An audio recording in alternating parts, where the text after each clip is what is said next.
Bismillahirrahmanirrahim. Assalamualaikum warahmatullahi wabarakatuh. Kembali lagi di channel aku. Setelah kemarin terakhir aku bikin video tentang tablet, meskipun itu baru separuh, belum selesai. Di sini aku mau bikin video baru dengan konsep yang baru. Di sini aku mau mencoba bikin video terkait soal-soal UKAI.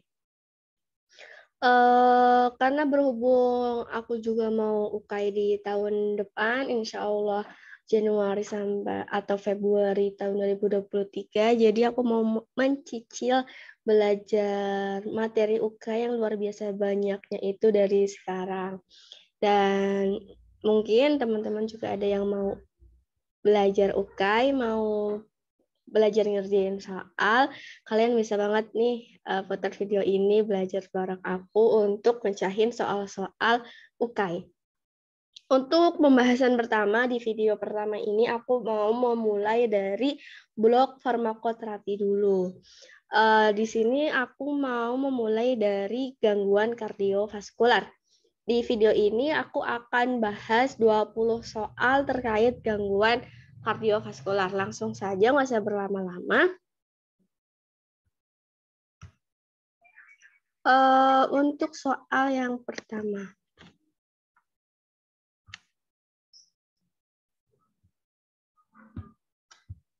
Nah, bentar. Soal yang pertama, seorang dokter di suatu rumah sakit berdiskusi dengan apoteker mengenai pemilihan obat yang akan diberikan kepada pasien STEMI atau pasien dengan sindrom koroner akut dan dia sedang dirawat di UGD. Pasien mengalami peningkatan troponin dan juga EKG-nya itu abnormal. Dokter memberikan nitrogliserin sublingual dan juga carvedilol. Dokter ingin memberikan antiplatelet yang efektif untuk infak pasien. Apakah antiplatelet lini pertama yang tepat disarankan? Di sini yang perlu kita garis bawahi adalah dia pasien STEMI. Pasien STEMI itu ketika masuk ke UGD 10 menit pertama itu kayak waktu-waktu dia itu buat diagnosa itu 10 menit pertama gitu. Dan karena pasien ini nyawanya itu dalam hitungan detik, jadi dalam 10 menit pertama ini juga dikasih terapi yang biasa kita singkat gitu buat jembatan kreditnya jadi MONA. M-nya itu morfin, O-nya oksigen, N-nya nitrogliserin sublingual, A-nya itu aspirin. Aspirin ini yang termasuk terapi si antiplatelet. Jadi jawaban di sini adalah aspirin sebagai antiplatelet. Nah, nanti akan keluar diagnosanya. Biasanya ada 3 jenis, yaitu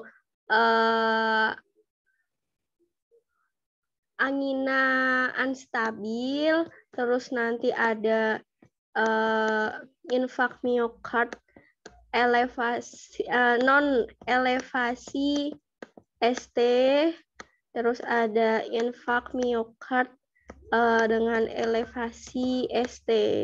Nah, ini nanti ada terapi akut, ada terapi yang buat maintenance, buat jangka panjang, Buat angina itu sendiri, terapi akutnya itu apa? Bed rest, apa nama bahasa Indonesia? Apa ya? Sebentar. Titah baring atau bed rest.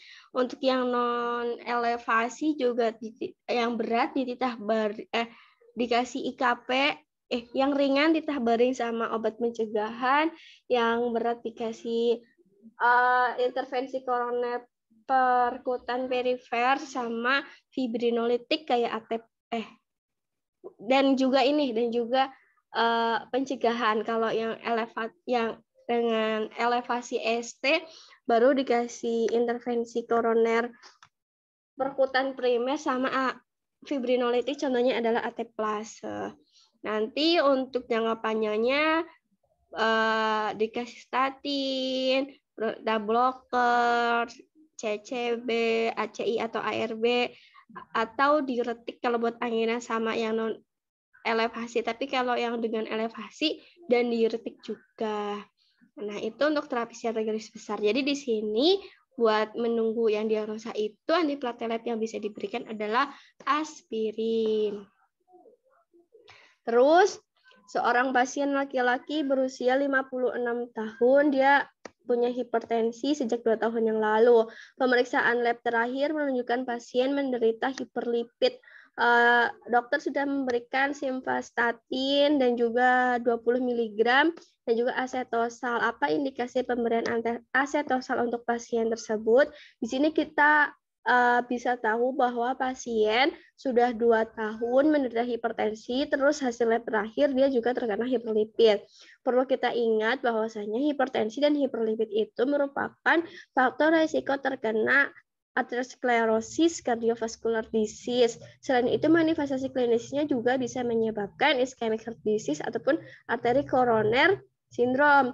Maka dari itu nanti yang bisa menyebabkan kayak adanya agregasi platelet yang akhirnya nanti bisa kayak apa namanya penyumbatan dan yang lain sebagainya. Maka dari itu di sini dokter memberikan profilaksis ya, atau untuk mencegah hal itu terjadi gitu. Dikasihlah si asetosal atau biasa kita kenal aspirin. Indikasinya sebagai antiplatelet tadi.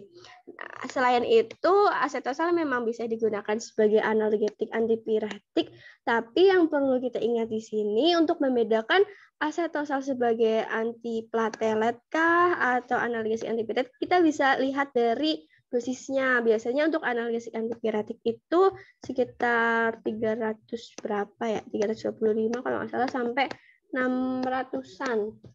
Sedangkan di sini kalau untuk antiplatelet itu sekitar 80 mg. Jadi jawabannya adalah sebagai antiplatelet. Selanjutnya, seorang ibu berusia 29 tahun sedang hamil pertama dengan usia kandungan 28 minggu. Hamil. Tekanan darahnya ternyata mencapai 170, berarti udah stage 2/110. Dan saat itu ibu sering mengeluh pusing dan juga nyeri di perut. Untuk mengetahui pasien menderita preeklamsia atau tidak, maka data laboratorium apa saja yang diperlukan untuk pemeriksaan penunjang.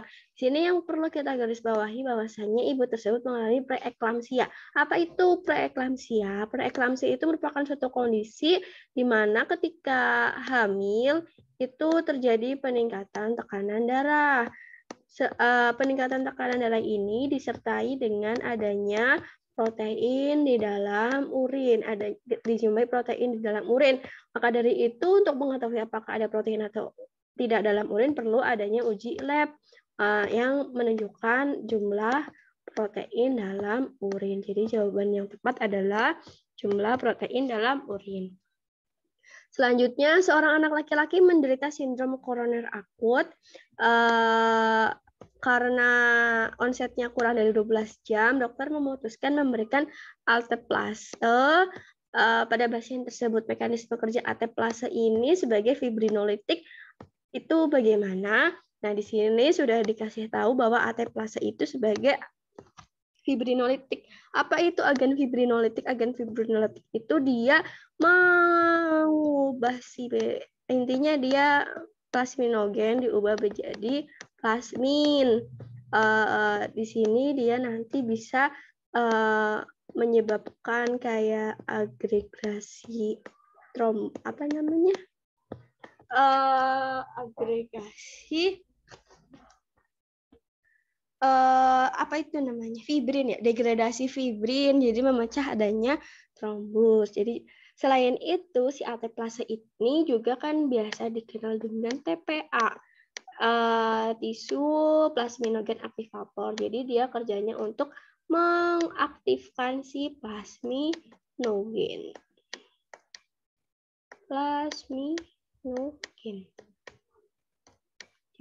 Jadi jawaban yang tepat adalah meningkatkan aktivasi plasminogen. Selanjutnya, seorang perempuan dengan usia 25 minggu mengalami peningkatan tekanan darah 170 mmHg dan proteinnya positif. Berarti dia di urin dia berarti preeklamsia. Dan dia didiagnosanya sudah preeklamsia berat. Terapi untuk kejangnya itu apa? Nah, di sini udah dikatakan kejang-kejang itu fase udah mengalami eklamsia. Eklamsia itu sendiri itu kejang. Jadi bahaya akan buat ibu hamil kalau sampai mengalami kejang. Nah, buat di sini meskipun dia udah belum preeklamsia berat, itu kan nanti bisa menyebabkan eklamsia, makanya dikasih terapi untuk eklamsia ini. Nah, eklamsia ini biasanya dipakai adalah MDSO4.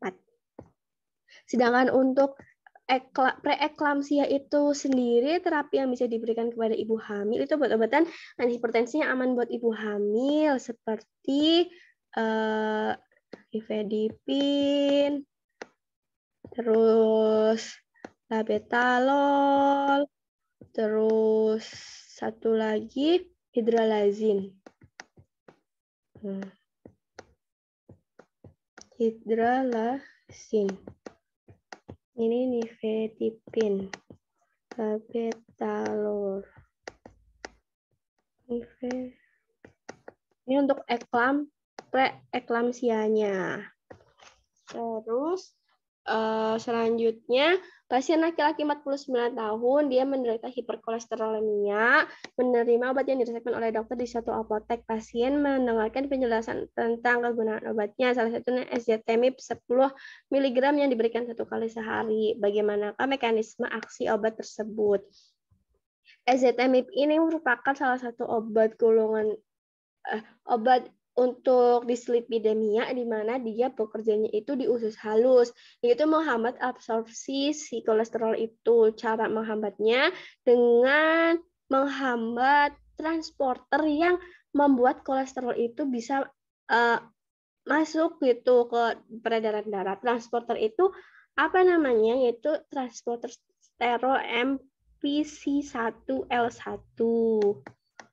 Nah, kalau yang meningkatkan aktivitas enzim LPL, lipoprotein lipase itu golongan fibrat. Contohnya nanti ada gemfibrozil, fenofibrat gitu. Menghambat aktivasi ininya nggak ada ya.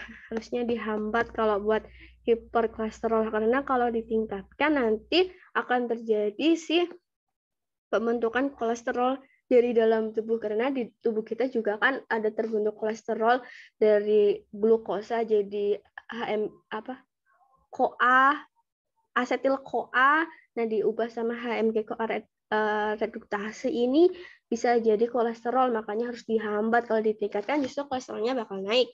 Menghambat aktivitas enzim LPL juga ini enggak, karena kalau dihambat nanti justru banyak LDL gitu, kolesterol atau LDL di dalam tubuh. Menghambat aktivitas enzim HMG CoA ini kerjanya si statin, simvastatin, atorvastatin, rosuvastatin, dan yang lain sebagainya. Selanjutnya, seorang pria dilarikan ke UGD karena tekanan darahnya sangat tinggi atau hipertensi emergensi. Ini pertama untuk kondisi ini. Jadi untuk hipertensi yang apa ini namanya ya? Krisis hipertensi, ada hipertensi urgensi sama hipertensi emergensi. Keduanya itu berbeda di tingkat keparahan dari organ targetnya. Untuk lini pertama yang biasa dipakai adalah natrium nitrofusida, karena dia itu efeknya dalam hitungan detik saja, tapi ketersediaannya di Indonesia ini sangat terbatas. Makanya biasa yang ada banyak di Indonesia kayak enalapril kalau nggak salah. Ya, enalapril. Terus obat antihipertensi yang dapat menurunkan nilai triodotironin adalah ini triodotironin ini yang khas itu propanolol. Propanolol itu bisa menghambat pengaktifan T4 jadi T3. Jadi nggak ada nih pembentukannya. Terus Bapak X didiagnosa hipertensi sejak setahun yang lalu dan rutin mengonsumsi obat anti hipertensi. Suatu hari, Bapak X sibuk mengurus bisnis keluar kota dan lupa tidak mengkonsumsi obat anti hipertensinya selama beberapa hari. Lalu, setelah beberapa waktu, Bapak X melakukan kontrol rutin tekanan darah dan hasilnya mengalami lonjakan tekanan darah yang tinggi atau biasa kita kenal dengan rebound hypertension. Obat apa yang menyebabkan peristiwa ini? Peristiwa rebound hypertension itu khas banget di obat beta blocker. Obat beta blocker itu belakangnya biasanya all. Atenolol. Kalau ini itu diuretik hemat kalium. Ini aku lupa apa.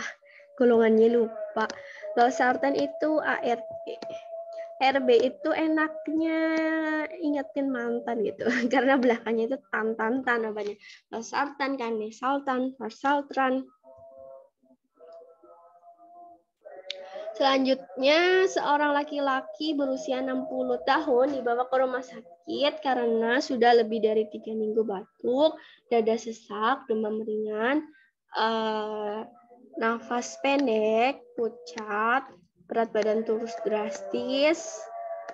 Dokter melakukan uji lab, dan ternyata ini BTA ya teman-teman. Nilai BTA-nya positif pada kultur dahak, berarti ini TB berdasarkan uji biologi uji dahak biologi karena dua-duanya positif.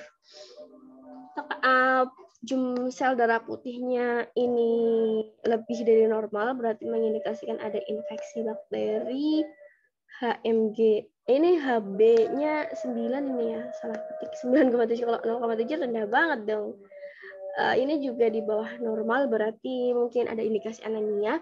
Dan di sini MCV itu untuk ukuran sel-sel darah merah itu sendiri, dia juga di bawah normal. Jadi nanti ada parameter MCV sama MCH. MCH itu hemoglobin, kadar hemoglobin. Nah, kalau di bawah normal itu berarti dia anemianya anemia yang mikrositik. Kalau yang di tengah-tengah itu normositik. Kalau yang di atas 100 ini, kalau di bawah 80. Kayak gini ya. Kalau ini lebih dari 100, ini makrositik.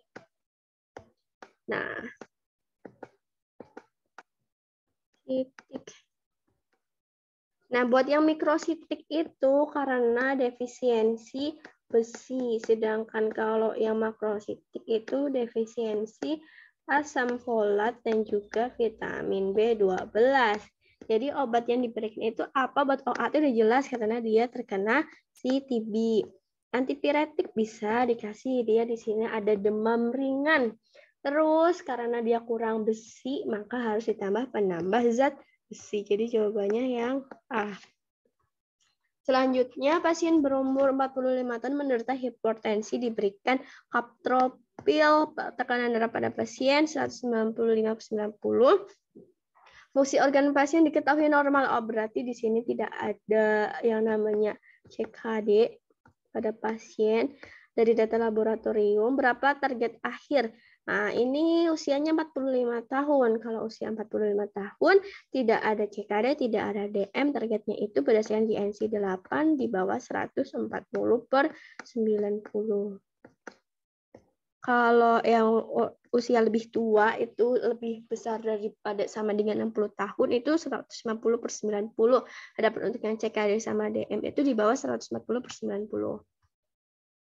Terus pasien wanita berusia 46 tahun mengalami stroke dan oleh dokter diresepkan warfarin.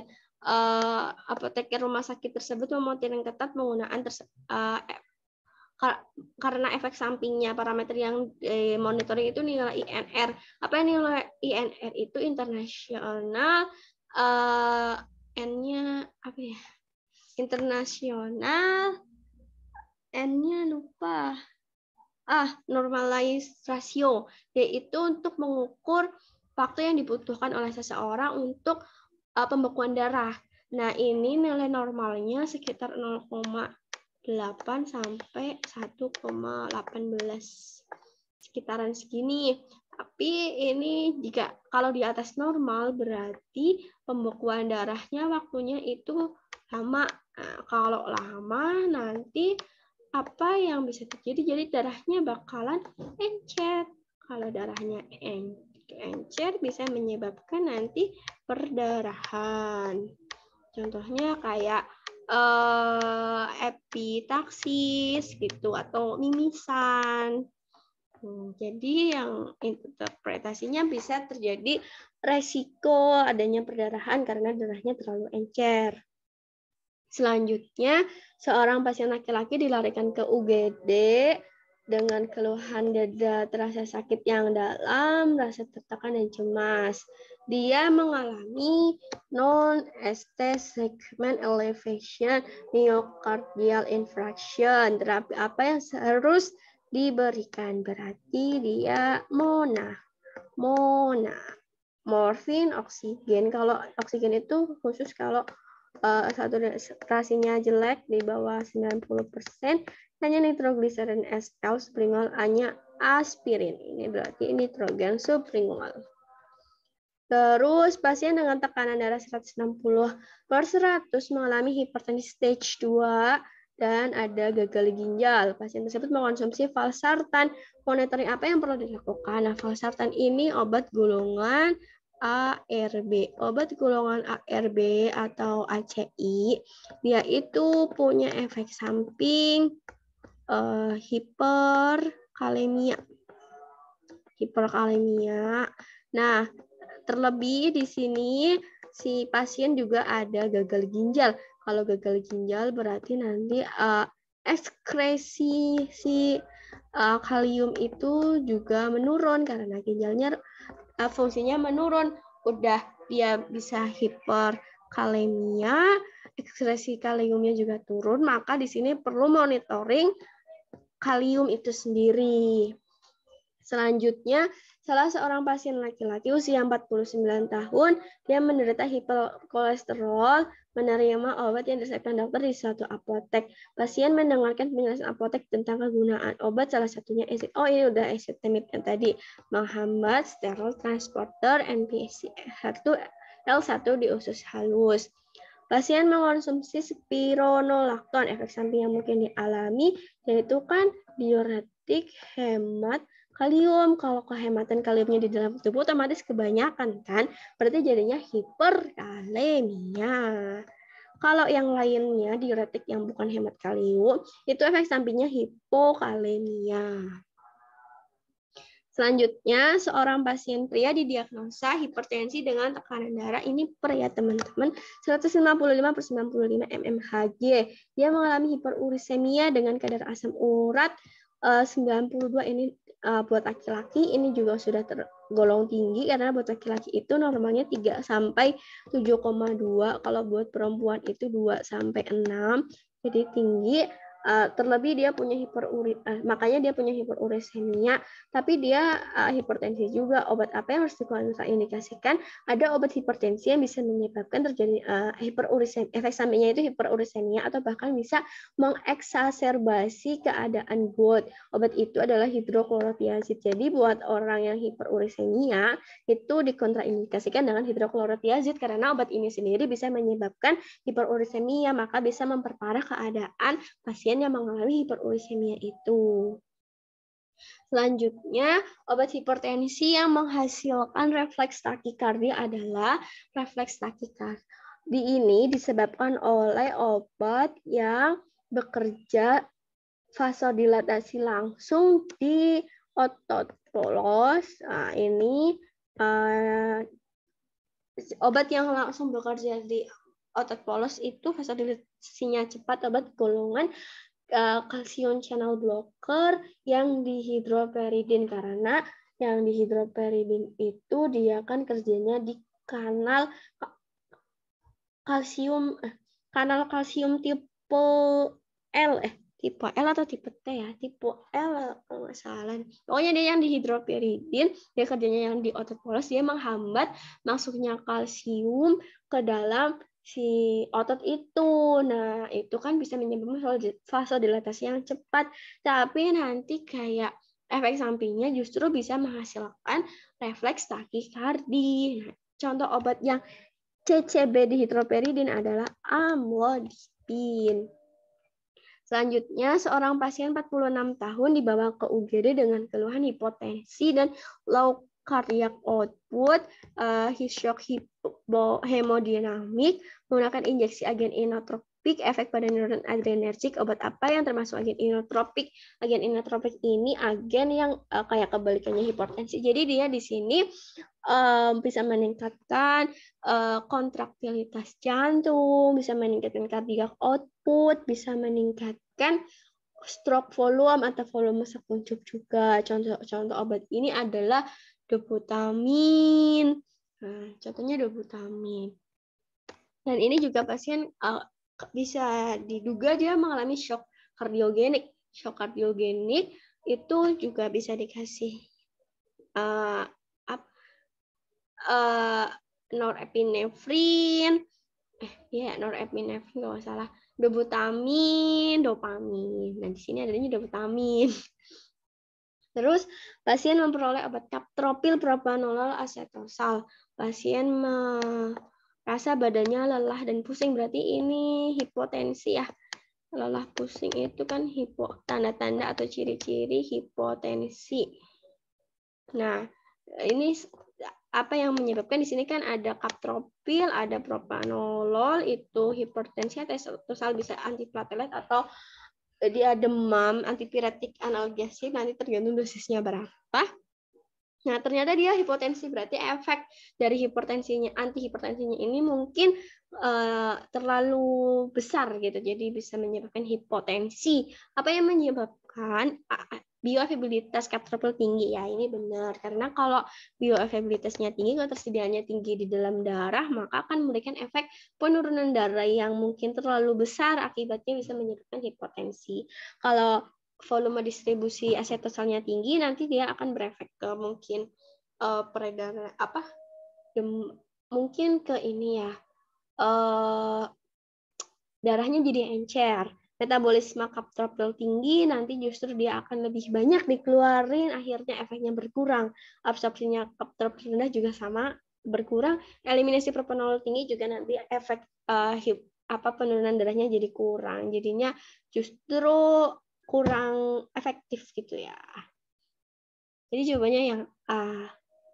Oke, sampai di sini buat sharing-sharing terkait soal pada hari ini. Sudah 20 soal. Terima kasih buat kalian yang sudah menonton sampai akhir. Dan buat kalian yang mau request bahas soal apa atau mungkin bahas materi, kalian bisa tulis saja di kolom komentar dan jangan lupa buat subscribe ya teman-teman. Sekian, semoga bisa bermanfaat dan semoga kita bisa rutin buat belajar seperti ini. Sekian, wassalamualaikum warahmatullahi wabarakatuh. Terima kasih, sampai ketemu di video selanjutnya.